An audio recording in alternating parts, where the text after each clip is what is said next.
I'm JT Solis. I'm the co-founder and the CEO of Mayani. I hail from the archipelago nation of the Philippines.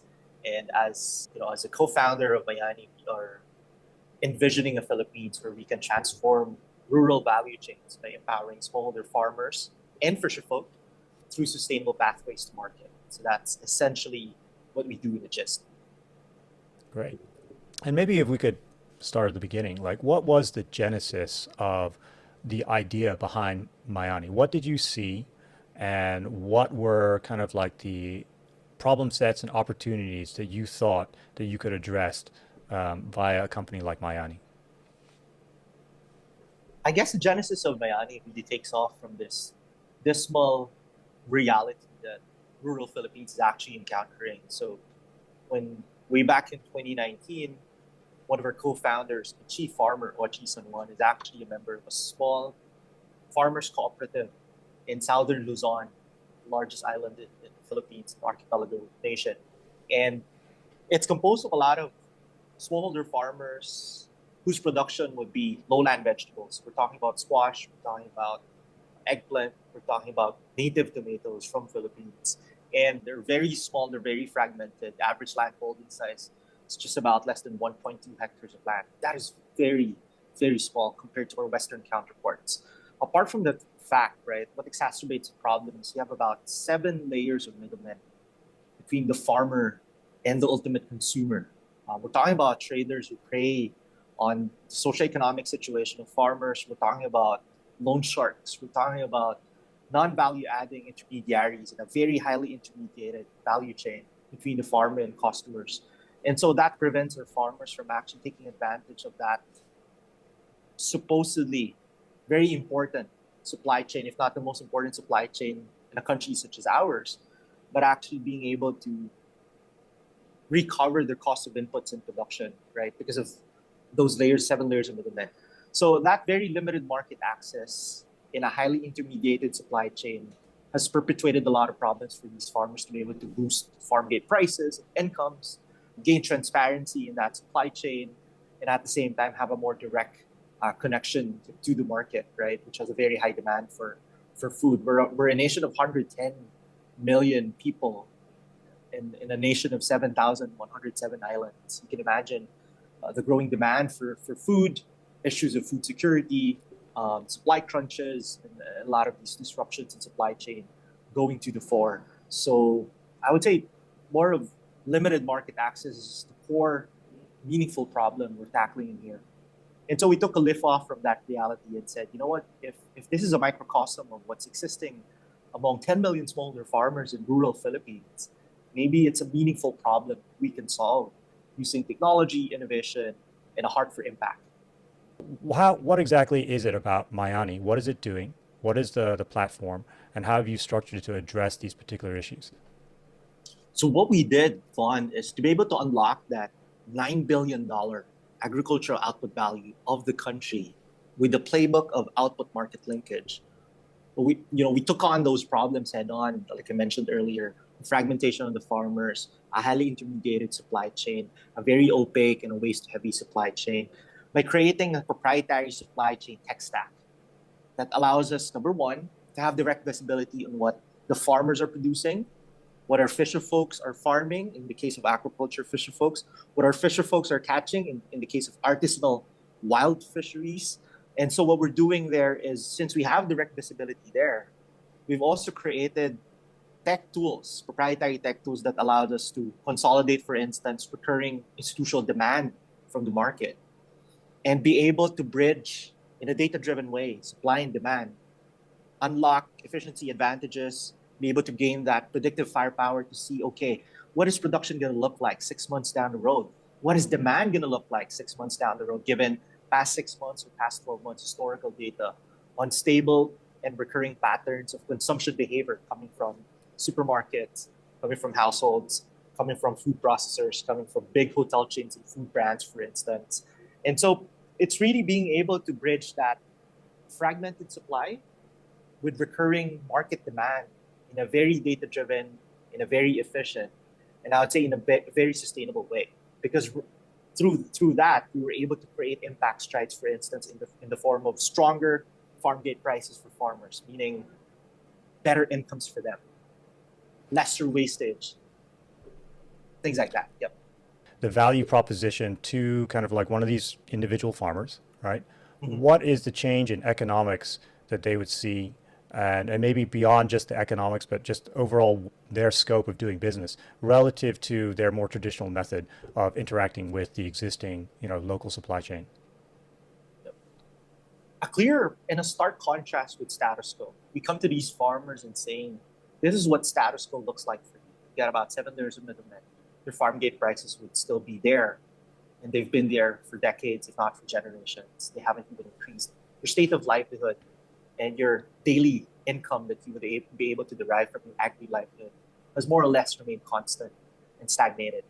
And so we come in there with a very strong value proposition on and saying, we're the guys who would give you, very simplistically, happy farm gate prices, meaning these are fairer, higher farm gate prices that will allow you to recover not just your cost of inputs and production, but also be able to gain meaningful, dignified income for the livelihood we've been pursuing.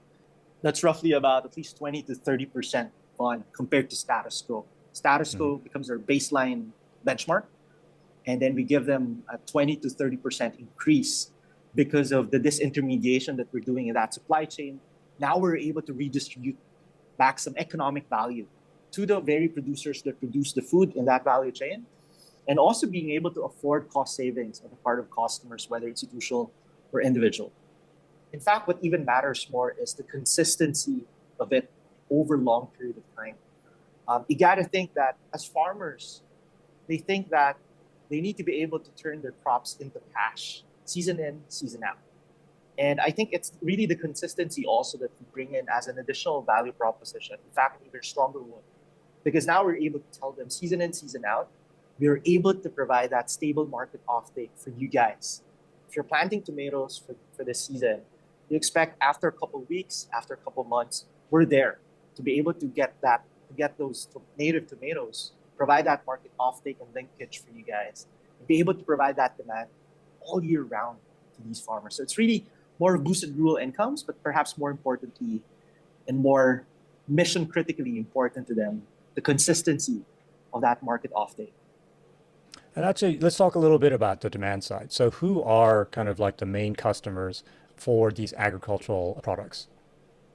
We've taken on a very strong multi-trade channel approach when it comes to recurring institutional demand fund. So number one would be, we have what we call the modern trade sector. So we now cater to some of the largest supermarket chains in the country. We're talking about Robinson's Retail. We're talking about WalterMart, the SM Group.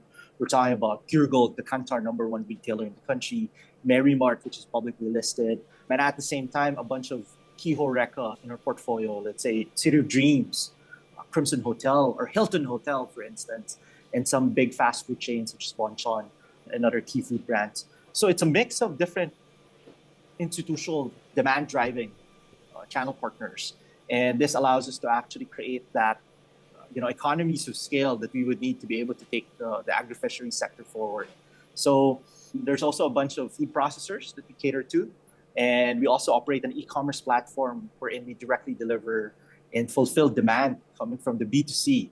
These are households within gated communities, apartments, condos, and the living complexes. And what would you say is sort of the unique selling proposition for Mayani to a lot of these institutional buyers? Is it price? Is it diversity of products? Is it, as you say, consistency? What would you say it is? Mix of dependability and cost savings. Let's take the point of a large supermarket retailer, right, in the country we're in. You need to be able to have that consistent supply of fresh produce present in your shelves. Your shelves cannot be vacant.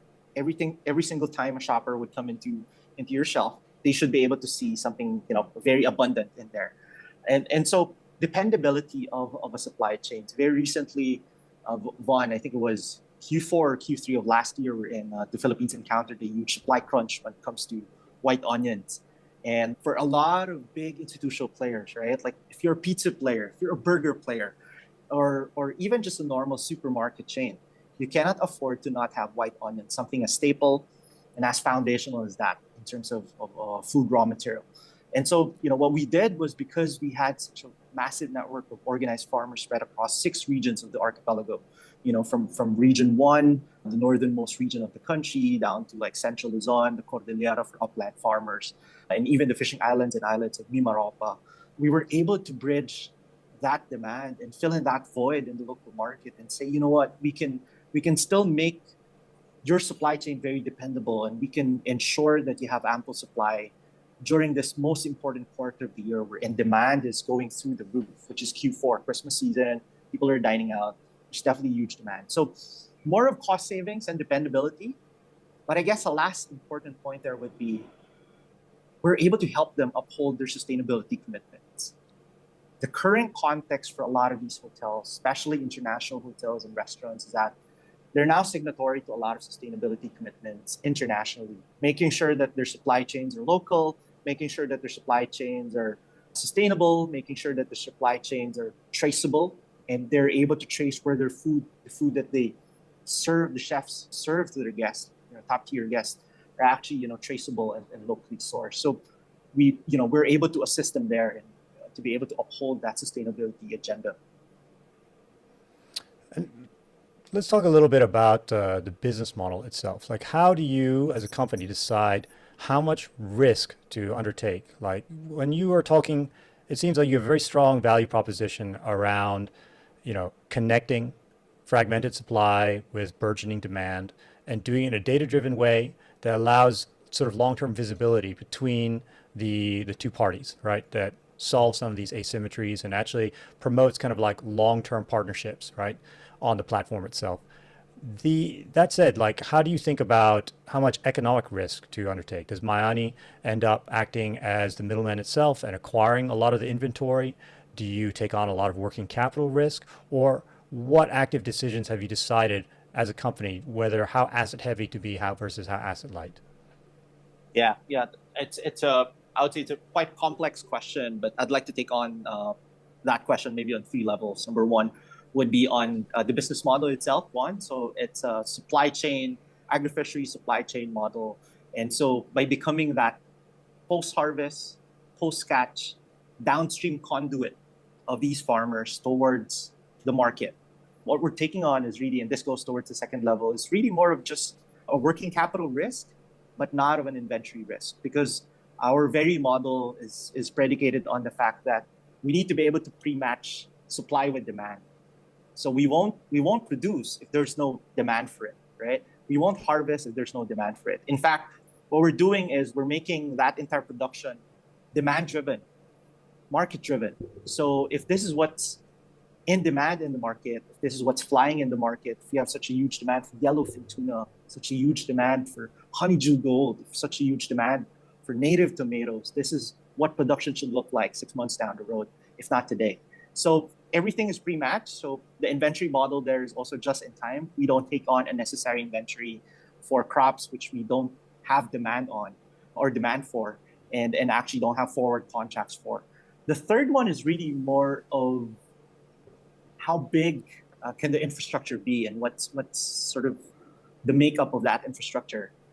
I would say we've always been reliant on an asset-light, partnerships-heavy kind of approach when it comes to infra build-up. We think that for us to be able to quickly and nimbly scale up both our first mile and our last mile delivery infrastructure, first mile from the farm to our hub, from our last mile being from our hub to our customers, maybe a hotel or restaurant chain. What we do is we actually partner with very dependable 3PLs. We're talking about truckers, we're talking about logistics companies. In the Philippines, a lot of them are actually motorcycles, right? Pretty much like Indonesia. We're talking about four-wheelers, L300, the reefer vans. We just agree in certain SLAs, service level standards with these guys, and be able to manage them from there. So it's really more of an asset-light, partnerships-heavy approach, which would allow us to nimbly expand depending on the market demand. What does the future hold for Mayani? What sort of headline would you love to see written about your company in 5 years' time, and where do you see the kind of the future of like the agricultural and fisheries sector in the Philippines? We see a rural Philippines where farmers and fish folks now lead better lives, better incomes, and with Mayani playing that integral role in bringing that reality to life. You know, for us, we want to be able to move the needle in terms of the agricultural output value of the Philippines. We want to be able to move the needle in terms of the contribution of agriculture towards the national GDP, and really to humanize that story beyond these economic statistics. Be able to see that farmers now and smallholder fisherfolk now have better incomes, and you know, in terms of that rural transformation we're seeing in smallholder value chains, and we see them being able to send their kids to school. We see them leading more prosperous lives than they were if we weren't there. I think that's the kind of vision, you know, 5 years, 10 years down the road of what rural Philippines should look like because of Mayani. If you were to mentor a young budding entrepreneur, what sort of unconventional wisdom might you impart? You pick yourself up more than you fall. We fail every day, Fawn, and I don't want to sugarcoat this kind of a business we're in. If you're building a social unicorn, right? If you're building at least a startup that is able to make a significant and measurable dent in the agri-fishery sector for rural Philippines, you're bound to fail one way or another in terms of encountering like strong challenges every day. So my advice is never get discouraged by these kinds of challenges. It comes with the territory, but I'd like you to look deeper into why you do what you do and why you keep doing it. And for us, what keeps us motivated every day is the fact that we got 10 million smallholder farmers in the Philippines and fisher folks, and they're actually pinning their hope onto us. And for anyone who's presented with such enormous imperative responsibility, and I would say a privilege to be able to make that meaningful difference in the sector, just don't give up. Pick yourself up more than you fall. You'll be able to encounter a lot of these challenges and failures every day. But if you don't give up, eventually you'll succeed. If people want to learn more about Mayani, or want to learn more about the problem that you're solving, or want to support what it is you're doing, how can people kind of reach out? Where can they find out more information? Yeah, we're present across different social media channels and digital channels. Check us out at www.mayani.ph, mayani.ph. We're also present on LinkedIn and Facebook, so do check us out. Feel free to message us. If you want to help collaborate to reshape the agri-fisheries value chain in the Philippines, we're more than happy to touch base and interface with you. Thank you so much for your time, JT. Thanks, Juan.